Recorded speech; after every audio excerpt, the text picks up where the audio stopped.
नमस्कार दोस्तों, आप सभी का अपने YouTube चैनल आशा स्टडी पॉइंट पर स्वागत है। पेट सीरीज में दोस्तों ये सेशन होने वाला हमारा 46। तो चलिए शुरुआत करते हैं इस सेशन की।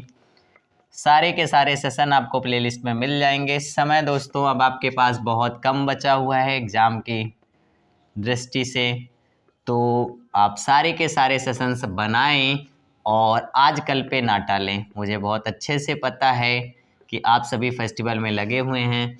तो चलिए सेशन की शुरुआत करने से पहले आप सभी व्यूवर्स को मेरी तरफ से दशहरा की हार्दिक शुभकामनाएं। तो चलिए शुरुआत करते हैं। पहला क्वेश्चन हमारा कह रहा है DFI सीरीज का है, KMP क्वेश्चन मार्क है, YAD कहा गया, इस पे क्या आएगा। तो ऑप्शन ले लीजिए, क्योंकि जब आप ऑप्शन से करेंगे तो इस प्रश्न को बहुत जल्दी बनाएंगे। और हमने आपसे कहा भी था कि प्रश्नों को हम बाद में आपको बताएंगे कौन से प्रश्न आपको ऑप्शन से करने हैं, कौन से प्रश्न डायरेक्ट करने हैं, जिससे आपका बचे समय। और सफलता के लिए सबसे इम्पोर्टेंट होता है कि पूरा पेपर आपको अटेम्प्ट करना और विद इन समय में। तो चलिए, जब भी इस तरीके कोई सीरीज़ बनी हो तो सबसे पहले हम लोग देखते हैं इनकी कोडिंग करके। कोडिंग करने के बाद आपको कोई ना कोई लॉजिक मिल जाता है। लॉजिक मिलते ही आपको सीरीज का पैटर्न पता चल जाता है, और सीरीज का पैटर्न पता चलते ही आपको अपना आंसर मिल जाता है। चलिए देखिए, यहाँ पे देखिए, अगर हम 4 से बात करें 11 में तो कितना हो रहा है, +7। फिर यहाँ पे 11 से अगर हम +7 करके देखते हैं तो कितना हो जाता है, 18। और 18 के बाद +7 करने के बाद 25 अगर बन जा रहा है तो इसका मतलब हमने आंसर का सही चुनाव कर लिया। अब देखिए यहाँ पे 18 के बारे में बात करें तो 18 किसकी कोडिंग होती है, आर की। तो ऑप्शन देखिए 2 आपके फाइंड हो गए, इसका मतलब आंसर आपका बी में से या तो डी में से होगा। अब आपको करना क्या, टी कॉमन है तो टी पर नहीं फोकस करना, हमें लास्ट पे फोकस करना है। समझिए, यहाँ पे आई से यहाँ बात करें तो +7 हो गया। अब देखिए यहाँ पे 16 में 7 अगर जोड़ेंगे तो आप कितना हो जाएगा, 16 7 हो जाएगा दोस्तों 23। तो आंसर बी वाला लॉक करना है। ऐसे आपको बचाना है समय।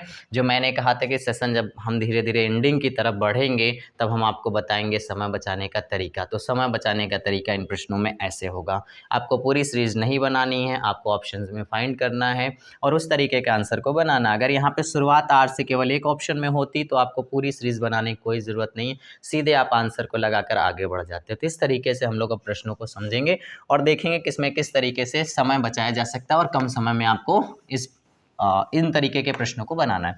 आइए, सेकंड प्रश्न में आपसे कहा गया किसी कूट भाषा में DELHI दिल्ली को लिखा जाता है 73541 और CALCUTA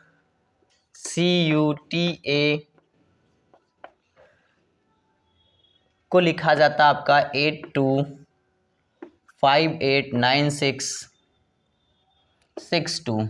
तो उसी कूट भाषा में आपसे पूछा गया है CALICUT को क्या लिखा जाएगा। अब देखिए, जब भी इस तरीके का कोई प्रश्न आपको कोडिंग डिकोडिंग का देता तो सबसे पहले देखिए कि यहाँ पे जो लेटर आए हुए हैं, अक्षर आए हुए हैं, क्या ऊपर से बने हुए हैं। और ऊपर से अगर बने हुए हैं तब आपको कोड सेम उसी से कॉपी करना होगा। उसमें भी वेरीफाई करते हैं कि कोई ऐसा लेटर जो कॉमन हो दोनों में, उसकी कोडिंग क्या बनी हुई है। तो देखिए, अगर हम लोग बात करते हैं यहाँ पे, तो यहाँ पे देखिए आपका जो आया हुआ है,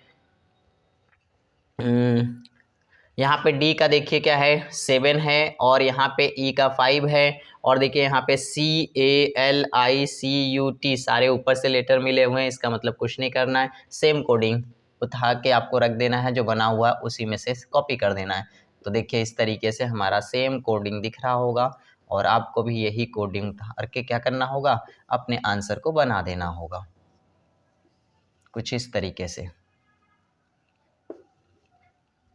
देखिए कैसे हमने चुनाव किया। यहाँ पे देखिए टी आया हुआ था तो 66 हुआ, और यहाँ पे देखिए ए आया हुआ था, यहाँ पे ए आया हुआ था तो यहाँ पे ए है तो 2 है। फिर इसी तरीके से हमने देखा यहाँ पे जो हमारे पास कोड है, तो सी का कोड हमें क्या रखना है, सी का कोड रखना है आपको 8, ए का कोड रखना है 2, और एल का कोड देखिए ऊपर से लेना है 5, और आई का कोड लेना है 1, और सी का फिर से कोड वही सेम लेना है 8, और U का कोड लेना है आपको 9 और T का कोड लेना है आपको 6। तो दिए गए ऑप्शन में आप इसका चुनाव करेंगे और बहुत जल्दी आप ऑप्शन में देखिएगा पहला और आखिरी मिलाकर, और अगर आखिरी पहला मिल जाता है तो फिर इधर से ऐसे हम टच करते हैं, पूरे को बनाने की ज़रूरत नहीं, कहीं ना कहीं ऑप्शन में एक ही होगा जिसमें मैच करेगा। और अगर हम 3 लेटर को भी हमें अगर नहीं बनाना पड़ता है तो कम से कम आपका कुछ नहीं तो कुछ सेकंड तो बचेगा, और सेकंड बन के मिनट बनता है दोस्तों, और मिनट से बनता है घंटा, और वो सिलेक्शन कराता है आपको।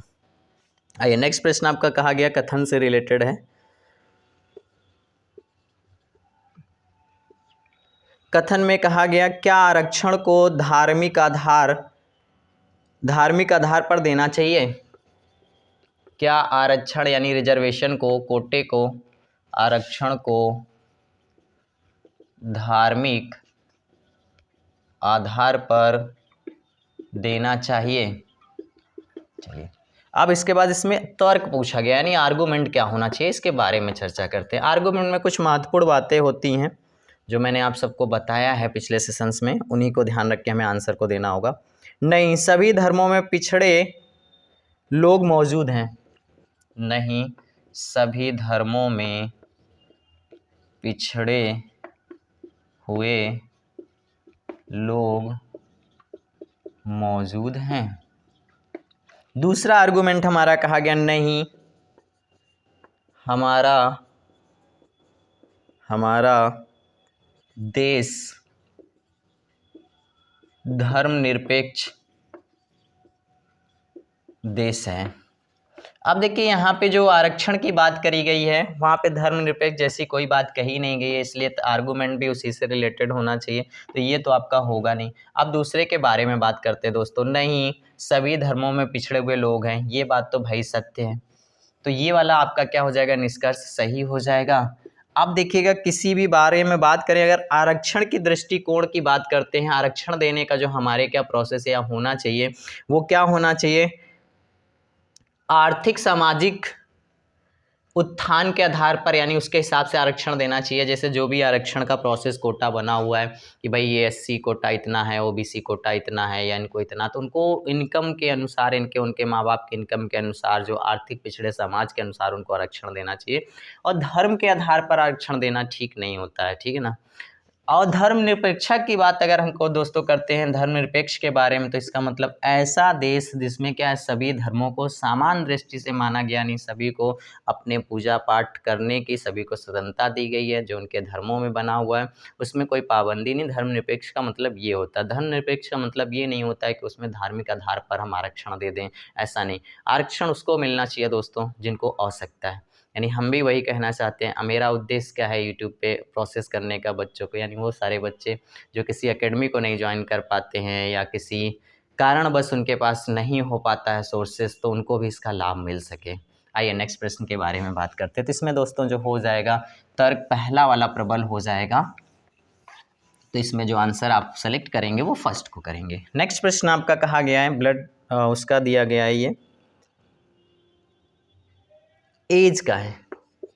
कहा गया कमल अपनी बहन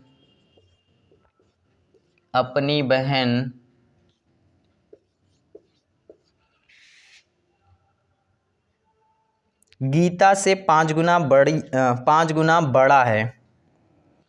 अपनी बहन गीता से 5 गुना बड़ा है, जो अपने भाई राम से 2 वर्ष छोटी है। जो अपने भाई राम से 2 वर्ष छोटी है। फिर प्रश्न में क्या कहा गया आपसे, यदि राम 8 वर्ष का है, ये बात इंपॉर्टेंट हो गई यहाँ पे, यदि राम 8 वर्ष का है तो कमल की आयु क्या है? तो कमल की एज यानी आयु क्या है पूछा गया है। बहुत ही इजी प्रश्न है। जब भी इस तरीके कोई प्रश्न आता है तो आप इक्वेशन मत बनाइए, क्योंकि इक्वेशन बनाने की कोई ज़रूरत नहीं है। यहाँ पे देखिए जो किसके लिए आया ये इम्पोर्टेंट है, जो बात आया हुआ है दोस्तों गीता के लिए। और राम की एज हमें पता है, राम कितने वर्ष का है, 8 साल का है। और यहीं से हम लोग निकालेंगे गीता को, गीता जो क्या है राम से 2 वर्ष छोटी है, इसका मतलब ये हो जाएगी 6 साल की। अब देखिए इसमें रिलेशन निकल गया, कमल जो है वो क्या गीता अपनी बहन से क्या 5 गुना छोटा है, 5 गुना बड़ा है, तो इसका मतलब 5 गुणे 6 करेंगे तो 5 छक हो जाएगा 30, इसका मतलब आंसर क्या हो जाएगा दोस्तों 30 वर्ष, तो इसका आंसर हो जाएगा 30। आइए इस सेशन के आखिरी प्रश्न पर चर्चा करते हैं। तो कभी भी कोई प्रश्न आता है तो सबसे पहले आप उसको एनालिसिस करिए कि उसमें क्या जानकारियां हैं और कहाँ से हमें किस प्रश्न को कैसे अटेम्प्ट करना है। ये प्रश्न है वेन डायग्राम का, कहा गया सूर्य, चंद्रमा और तारे के बीच संबंध दर्शाने वाले वेन आरेख का चयन करें। आइए उनके ऑप्शंस देखते हैं। पहला ऑप्शन, दूसरा ऑप्शन है, तीसरा ऑप्शन है, चौथा ऑप्शन है। हमने आपको इस प्रश्नों को सॉल्व करने के तरीके को बताया है कि हमें ऐसी वेन डायग्राम को सेलेक्ट करना है जिसमें क्या हो कि आपकी कही हुई बातें दिखाई दें।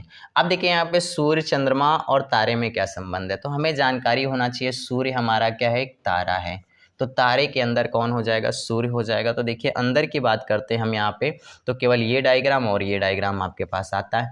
अब लेकिन देखिए हम चंद्रमा के बारे में बात करें तो ये तारा थोड़ा नहीं है, तो उपग्रह है, तो इसका मतलब ये अलग होना चाहिए, एक समूह, समूह का भाग, भाग से अलग होना चाहिए, तो आंसर डी का चुनाव कर दीजिएगा। बाहर हो गया तारा या तारे, अंदर हो गए सूर्य और ये हो गया आपका चंद्रमा। तो दिए गए ऑप्शन में आप इसका चुनाव करेंगे जो सत्य होगा, क्योंकि बहुत सारे तारे हैं, सूर्य ही एक तारा नहीं है, सूर्य अपने आप में कंप्लीट है। तो फिर मिलते हैं दोस्तों नेक्स्ट सेशन में। Thank you.